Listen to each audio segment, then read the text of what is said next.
নমস্কার, আমি Abhik. Heavy metal ফুটবলের আরও একটি ভিডিওতে আপনাদের সকলকে স্বাগত। আশা করি সকলেই খুব ভালো আছেন এবং সুস্থ আছেন।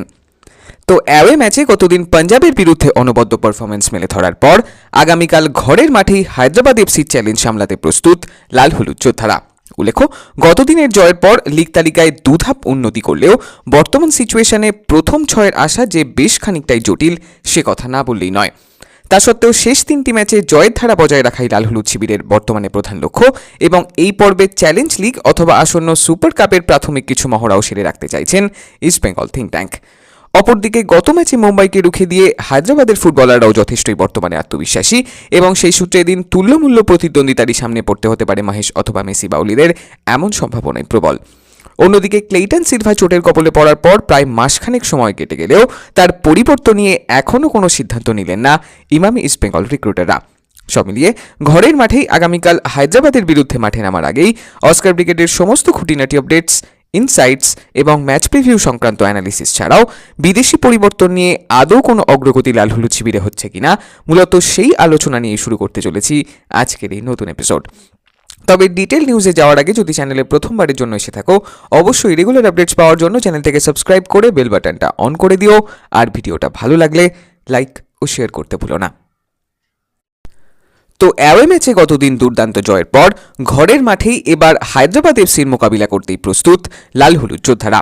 উল্লেখ্য, চোটের ভ্রুকুটি কাটিয়ে নন্দা কুমার শেখর যেমন এদিন স্কোয়াডে ফিরতে চলেছেন, তেমনি উইঙ্গার রিচার্ড সেলিসও বর্তমানে অনেকটাই সুস্থ এবং সেই সূত্রে দ্বিতীয়ার্ধে তাকে কিছু সময়ের জন্য এদিন গেম টাইম দিতেই পারেন ইস্ট বেঙ্গল থিঙ্ক ট্যাঙ্ক। অন্যদিকে গত ম্যাচে কাঁধে চোট পাওয়ার পর থেকেই পিভি বিষ্ণুকে নিয়ে কিছুটা হলে উৎকণ্ঠা তৈরি হয়েছে আপামর লাল হলুদ জনতার মাঝেই। উল্লেখ্য, গতকালই বিষ্ণু চোটের জায়গায় এমআরআই করানো হয়েছে এবং তার রিপোর্ট গুরুতর নয় বলেই আভাস মিলেছে একাধিক সূত্রেই। সেক্ষেত্রে বিষ্ণুকে আগামীকাল পাওয়ার ব্যাপারে ম্যানেজমেন্ট আশাবাদী এবং তাকে নিশ্চিতভাবেই যে প্রাথমিক স্কোয়াডে রাখা হবে সে কথাও বলাই যায়। তবে আসন্ন টাইট শিডিউলের কথা মাথায় রেখে বিষ্ণুকে প্রথম থেকেই হয়তো নাও ব্যবহার করতে পারেন অস্কার এবং সেক্ষেত্রে নিশু কুমার অথবা নন্দাকেই ফিরিয়ে আনা হতে পারে এদিনে স্টার্টিং 11-এ। এর বাইরে বিশেষ কোনো রদবদল হয়তো এদিন অস্কার আর চাইবেন না এবং গত দিনের উইনিং কম্বিনেশনটিকে সম্ভবত এদিনও ধরে রাখতে চাইবেন থিঙ্ক ট্যাঙ্ক, এমন সম্ভাবনাই প্রবল। এখন দেখার, গতদিন পাঞ্জাবকে তাদের ঘরের মাঠেই হারানোর পর হায়দ্রাবাদের বিরুদ্ধেও জয়ের ধারা বজায় রাখতে পারেন কিনা লাল হলুদ যোদ্ধারা এবং সেই সাথেই আইএসএল এর প্রথম জয়ের হ্যাট্রিকও এদিন সম্পন্ন হয় কিনা অস্কার ব্রিগেডের হাত ধরেই। এবার এক নজরে দেখে নেওয়া যাক এদিন হায়দ্রাবাদের বিরুদ্ধে কেমন হতে পারে লাল হলুদ শিবিরের প্রথম একাদশ।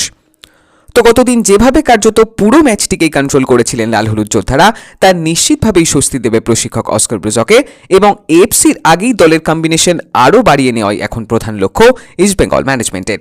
সেক্ষেত্রে দু একটি পরিবর্তন ছাড়া প্রথম একাদশে বিশেষ কোনো রদবদলের পথে হয়তো এদিন হাঁটবেন না থিঙ্ক ট্যাঙ্ক এবং অনেকটা গতদিনের মতোই আক্রমণের ঝড় তুলে প্রতিপক্ষকে নাজেহাল করতেই মরিয়া থাকবেন মেসি বাউলি অথবা দেমেত্রেস দায়ামান্তকস্টা।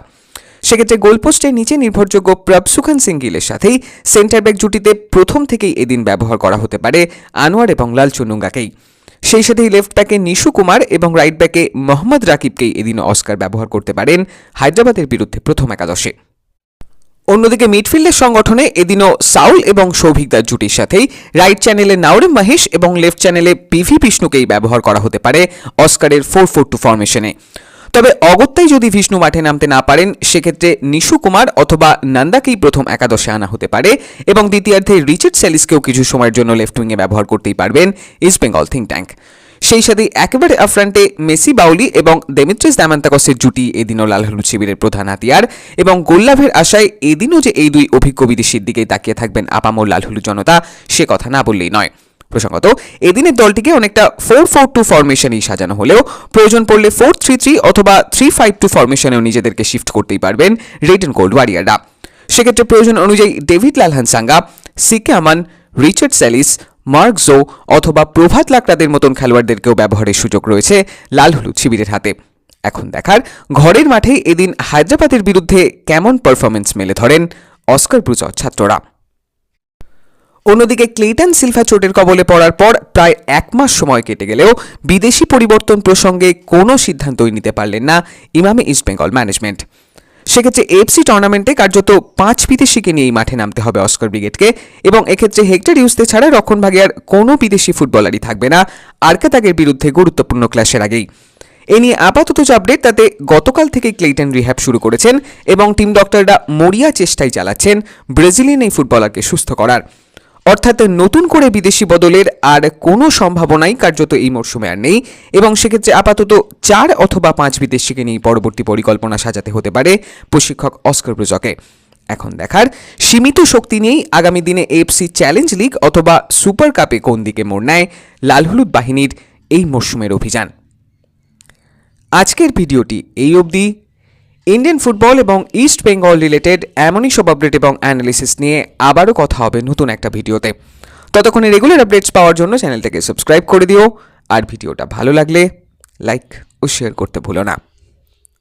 Tata, signing off.